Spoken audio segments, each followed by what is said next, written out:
बिस्मिल्लाहिर्रहमानिर्रहीम। अस्सलाम वालेकुम। नूरुल्लाह आपकी खिदमत में हाजिर है। सज़ाए मौत होगी या उम्र कैद, क्या कहानी है। बातें तो दुख की हैं, लेकिन वो कहते थे ना कि बात तो सच है मगर बात है रुसवाई की। और जनाब, बंदा रस्सी से उल्टा लटका हो तो गिरने का डर तो लगता है कि रस्सी भी टूट सकती है, बंदा भी गिर सकता है। तो ये सब कुछ क्या हो रहा है। और भागने का रास्ता तो किसी को भी नहीं मिल रहा। वो जो भागे हैं उन्हें भी सरेंडर करना पड़ जाता है, और बड़ी बड़ी सिफारिशों के बावजूद, बड़े बड़े रेफरेंसेस के बावजूद वो सरेंडर कर रहे हैं। इमरान खान साहब कहाँ तक भागेंगे? क्या वो भागकर कहीं अमेरिका या बरतानिया जा सकेंगे या सऊदी अरब में कैद होंगे? और कैद क्यों होंगे ये भी मैं आपको बताऊंगा। और वैसे तो उन्हें फोर्स्ड मैरिज और फोर्स्ड डाइवोर्स भी याद आ रही हैं, लेकिन शाह महमूद कुरैशी और मुसर्रत चीमा दोबारा अंदर हो गए हैं। चीमा साहब, जमशेद इकबाल चीमा साहब बाहर आ गए हैं, और उनकी तो पहले से प्लान था कि वो सियासत छोड़कर अगर बिज़नेस करें तो ज़्यादा अच्छी बात है।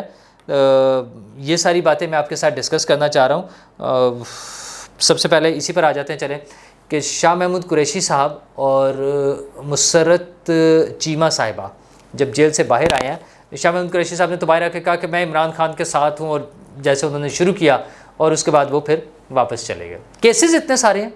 अच्छा, और ये हमारे मुल्क की रूटीन है, हमारा निज़ाम अदल इसी तरह का है कि एक शख्स पर ढेर सारे केस होते हैं, और वो एक में उसको ज़मानत मिलती है तो दूसरे में पकड़ लेते हैं, दूसरे में ज़मानत मिलेगी तो तीसरे में पकड़ लेते हैं।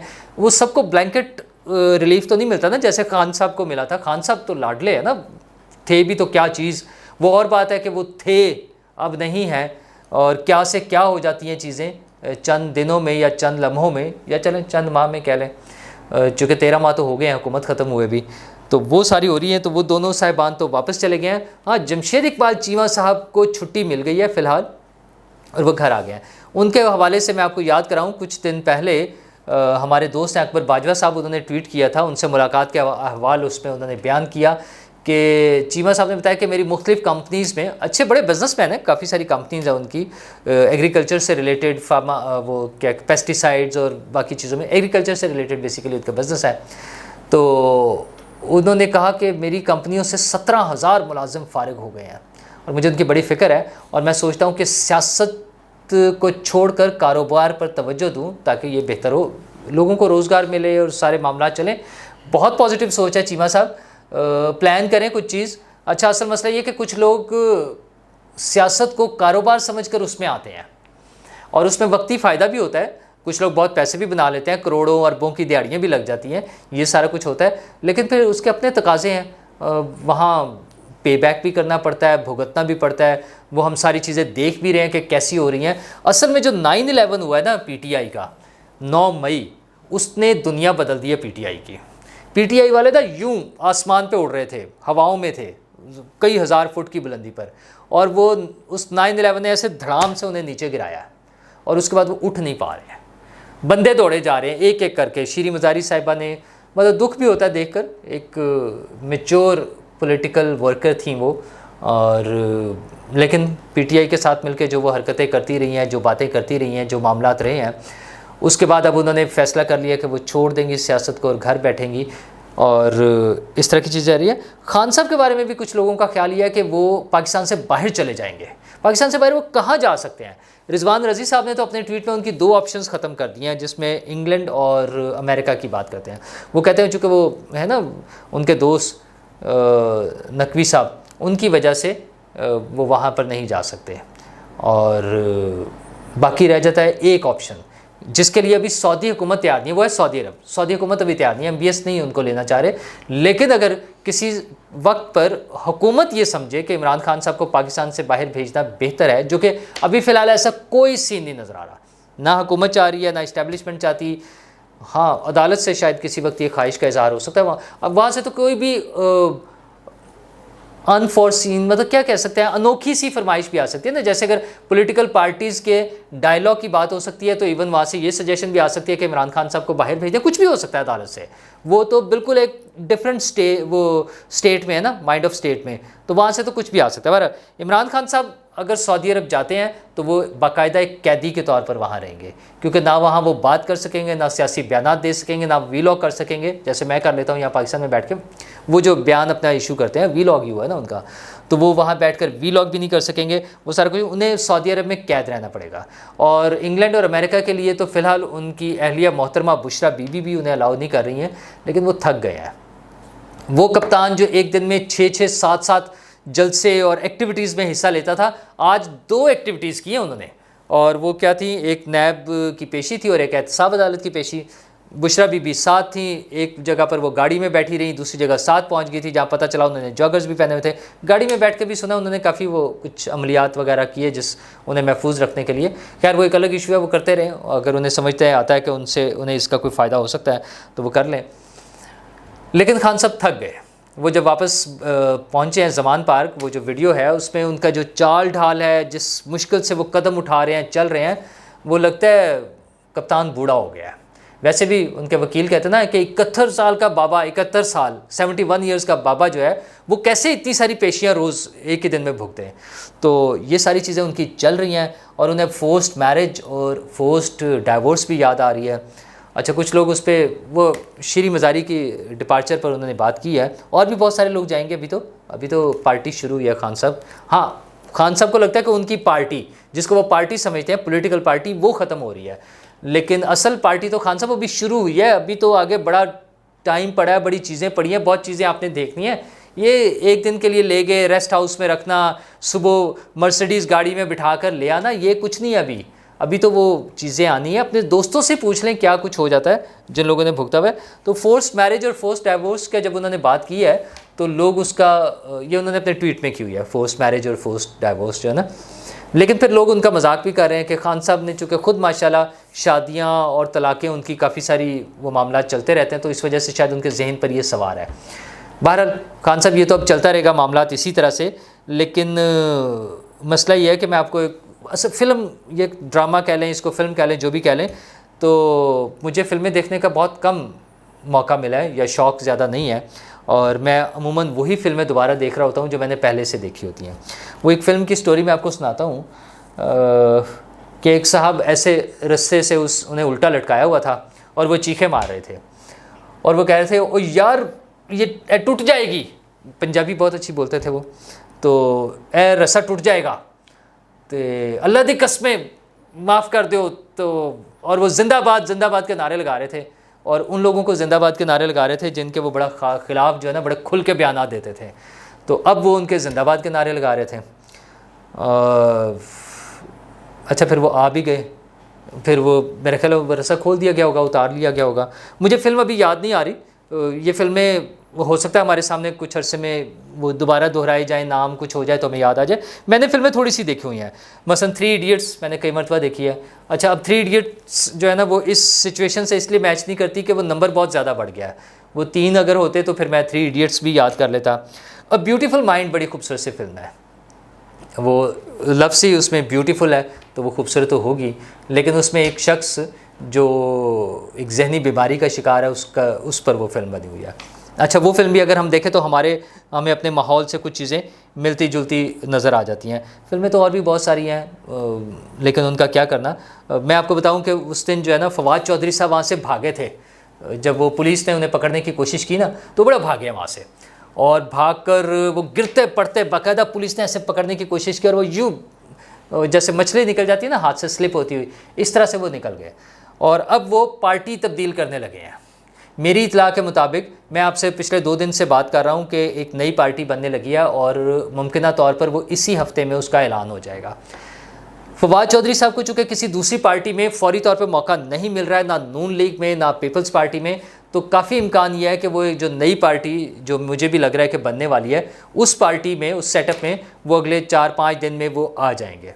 अच्छा, फवाद चौधरी साहब भी कई मरतबा गिरफ़्तार हुए हैं, कई मरतबा आए हैं, उसमें उन्होंने बड़ी बातें की होंगी, बाहर आके बढ़ के ज़्यादा भी मार लेते हैं, लेकिन ज़ाहिर है कुछ ना कुछ तो मैनेज करना होता है चीज़ें। सियासी कारकुन है और बड़े मशहूर आदमी हैं। नून लीग के एक साहब से उनकी बड़ी दोस्ती है, और नून लीग के भी वो साहब जो नून लीग में बड़े अहम हैं, वैसे प्रोमिनेंट और मेन उस कैटेगरी में नहीं है, लेकिन नून लीग की आगे जो डील्स होती है ना, बड़ों से, उनमें वो साहब बड़े अहम है। और फवाद चौधरी साहब की उनके साथ बड़ी दोस्ती है, बल्कि कहीं पर थोड़ा बहुत मुश्तरका मुफादात भी हैं, काम शाम इकट्ठे करते हैं, बिज़नेस या जो भी काम है उनके इकट्ठे कर रहे होते हैं। तो वो भी बड़े उन्होंने कोशिशें की हैं फवाद साहब की सेटिंग की, एडजस्टमेंट की, लेकिन पॉलिटिकल पार्टीज़ में नहीं हो रही, बड़ी मेन पॉलिटिकल पार्टीज़ में। तो अब जो नई पार्टी आ रही है उसमें होगी, लेकिन फवाद चौधरी साहब और कुछ लोग तो आ जाएंगे। वो जो लोग तोड़ फोड़ में और हंगामों में बराह रास्त मुलवस रहे हैं उनके लिए बड़ी परेशानी है। आप देख लें वो खदीजा शाह साहिबा जो हैं, सलमान शाह साहब की बेटी, और साबिक आर्मी चीफ जनरल आसिफ नवाज़ जंजुआ साहब मरहूम की वो नवासी, उन्होंने फाइनली गिरफ़्तारी, अब उनके अनाउंस हो गया कि उन्होंने गिरफ़्तारी दे दिया। बहुत भागी हैं, बड़ा बचने की कोशिश की, बड़ी बड़ी सिफारिशें कराई हैं उन्होंने। मतलब वो नाम आ रहे हैं, कोई वज़ीर आज़म के मुशीर हैं, कभी जहांगीर तरीन हैं, कभी उनके मियाँ के फादर यानी उनके ससुर साहब हैं, उन्होंने कोशिशें की, वज़ीर आज़म से कुछ सिफारिशें कराई गई, वज़ीर आज़म साहब तक सिफारिशें की गई हैं, और लेकिन नहीं, कोई गुंजाइश नहीं थी। जो लोग 9/11 पाकिस्तान का 9/11 यानी 9 मई में शामिल हो गए हैं, उनके लिए बचने की गुंजाइश नहीं है। उन्हें कानून का वो जो है ना पूरा वो प्रोसेस से गुजरना पड़ेगा, और कानून से लोग बहुत डर रहे हैं, क्योंकि जब अदालतों की बात हो रही है और फ़ौजी अदालतों की बात हो रही है तो लोग खौफज़दा हैं। और कुछ सिफारिशें तो ये पता चल रहा है, सिफारिशें ये हो रही हैं कि अच्छा जी चले हो गया है तो सज़ाए मौत ना हो, कम से कम उम्र कैद ही हो जाए। तो आप सोचें कि हालात की संगीनी कहाँ तक पहुँच गई है, कि लोगों को जो बराह रास्त इन्वॉल्व हैं, जिनके सॉलिड प्रूफ मौजूद हैं, जिनके सबूत हैं सामने, जिसको डिनाई नहीं किया जा सकता ना, जिन लोगों ने वो सारा प्लान किया, लोगों को इकट्ठा किया, बलवा कराया, हंगामा कराया, आग लगवाई, सारी चीज़ें, अब इतने सारे सबूत सामने आ गए ना बहुत सारे लोगों के। अच्छा, पकड़े हुए बहुत सारे लोग हैं, उसमें से छांटी हो जाएगी, जो वैसे ही आसपास से गुजरते हुए थे या जो भी था वो तो बचत हो जाएगी, लेकिन जो लोग इन्वॉल्व हैं, जो पकड़े गए हैं या जो भागे हुए हैं अभी तक या भाग रहे हैं, उनमें से कुछ लोगों के बारे में सुनने में आ रहा है कि शायद वो पाकिस्तान से बाहर जाने की भी कोशिश कर रहे हैं, भाग जाएं शायद, वो पता नहीं भाग सकेंगे या नहीं, लेकिन कानून से कब तक भागेंगे। अगर मौजूदा सेटअप में उनकी वो हुई, ट्रायल हुआ अदालतों से, तो काफ़ी सख्त सज़ाएँ मिलने का इम्कान है। मैंने बता दिया ना कि उनके घर वाले, जिन्हें बहुत सख्त सज़ाओं का ख़तरा है, जिन्हें सिस्टम का पता है, जिन्हें चीज़ों का पता है, और जिन्हें ये भी पता है कि वो उनके फैमिली के अफराद जो इस केस में इन्वॉल्व हैं वो किस हद तक इन्वॉल्व थे, वो क्या कुछ कर रहे थे, तो वो अब ये सिफारिश लेकर जा रहे हैं कि सरकार सज़ाए मौत से बचा लीजिएगा, उम्र कैद जाए करा दें। उनका ख्याल है कुछ अरसे के लिए रहेंगे, 12-14 साल, फिर वो कम हो जाएगा, थोड़े बाद अरसे बाद वो बाहर आ जाएंगे, लेकिन कम से कम चले रहेगा। अफसोसनाक बात यह है कि बजाय हम आगे बढ़ते, हमने 75 साल गुजार लिए हैं, हमारे इलेक्शंस भी होते रहे, पिछले 3-4 इलेक्शन भी रेगुलरली हो गए, पॉलिटिकल पार्टीज़ अपना अपना काम कर रही थी, अपना रोल प्ले कर रही थी, नई पॉलिटिकल पार्टी बनी, वो 26 साल कहते हैं, चले जब भी वो फ़ौजियों की मदद से आया, जैसे भी आया, उन्होंने लोगों को इकट्ठा किया, एक प्रोपेगेंडे के सर पे जैसे भी था कन्विंस किया, लोग उनके साथ मिल गए, कुछ लोगों को वो जो विनिंग कैंडिडेट्स हैं उनको साथ मिला लिया, कुछ ज़बरदस्ती लाए गए, कोई फोर्स करके लाए गए, जैसे भी हुआ, लेकिन सारी पॉलिटिकल पार्टीज़ के हाथ से गेम निकलती जा रही है। लोगों को पॉलिटिकल पार्टीज़ पे ट्रस्ट जो है लोगों का वो ख़त्म होता जा रहा है। ये अगेन हमारी सियासी अशराफिया जो है, बड़ी बड़ी पॉलिटिकल पार्टीज़ के जो बड़े लोग हैं, सरबराहान और टॉप लीडरशिप जो है, उनका फ़र्ज़ है कि इसके लिए कुछ स्टेप्स लें, लोगों का एतमाद बहाल करें कि सियासी निज़ाम से गुज़र कर उन्होंने आगे बढ़ना है, इस सियासी निज़ाम ने उन्हें कुछ डिलीवर करना है, इस सियासी निज़ाम ने, इन सियासी हुकूमतों ने उनकी फ़लाह व बहबूद का काम करना है, इस सियासी निज़ाम ने उनको वो जो रोटी कपड़ा और मकान तो चले पुराना नारा हो गया, एक वेलफेयर स्टेट्स का जो दुनिया भर में कॉन्सेप्ट है वेलफेयर स्टेट का, उसके मुताबिक लोगों के जो बुनियादी हकूक़ हैं उनका ख्याल करना है, खाना पीना, रिहाइश, तालीम, सेहत, ये सारी चीज़ें जो है हुकूमत ने करनी है।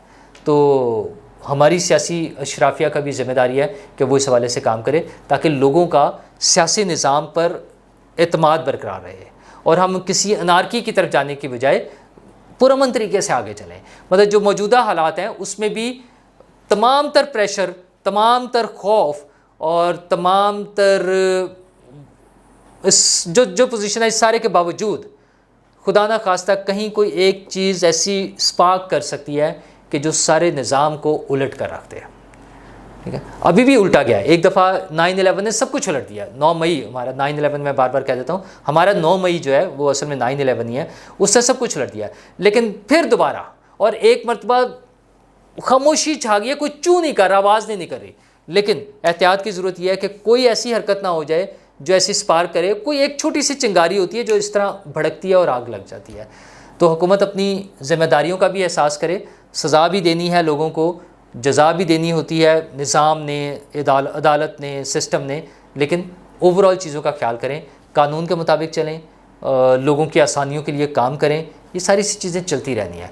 ख़तरा उनके लिए जिन्होंने गड़बड़ किया, बाकी 20-22 करोड़ लोगों को उन्हें अजाब में मुब्तला करने की बजाय उन्हें अच्छे रास्ते से, अच्छे तरीके से बेहतरी की तरफ लेके चलें। शुक्रिया।